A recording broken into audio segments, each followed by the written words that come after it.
Mga brothers, good news dahil nilabas nga ngayon ng Honda Motorcycle Philippines ang kanilang bagong PCX 160 Road Sync. Bali meron itong dalawang version na pagpipilian mga brothers. Para dito sa standard CBS version, meron itong presyo na 133,400 pesos.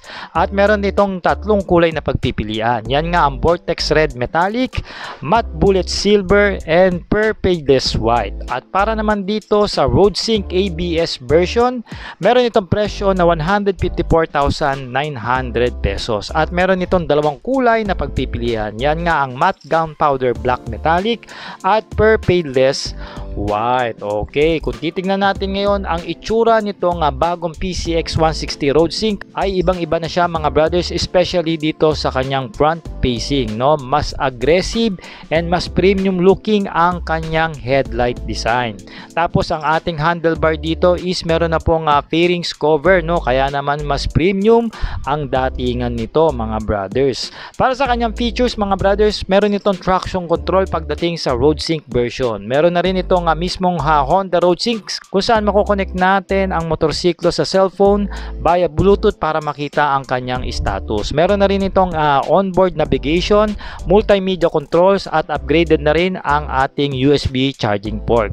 Naka 5 inches TFT display ang Road Sync version mga brothers na may mga basic information and indicators, no? At iba pang features nito mga brothers, naka smart key system na rin ito, ACG starter and stop start system, no? At syempre pa pagdating sa kanyang makina mga brothers, meron ito 156.9cc single cylinder, single overhead cam na apat ang kanyang valvula. Nakakagawa ito ng 15.8 horsepower at 8,500 RPM habang may arangkada na 14.7 Nm of torque at 6,500 RPM. Syempre pa naka PGM FI na rin ito at naka liquid cooling ang kanyang cooling system. Sa suspension mga brothers, naka sub-tank ang rear shock nito habang meron naman itong conventional front telescopic port. At naka-disc brake ang harap at likod nito mga brothers na merong tire size na 14 inches sa harapan at 13 inches naman sa likuran. Para naman sa kanyang riding ergonomics, may taas ang seat height nito na 764 mm.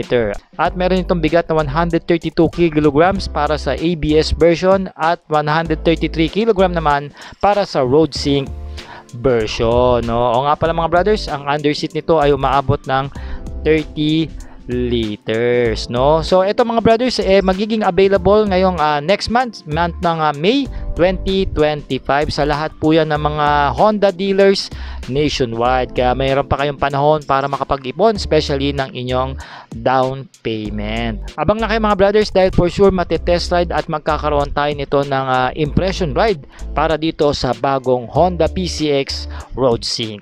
Alright.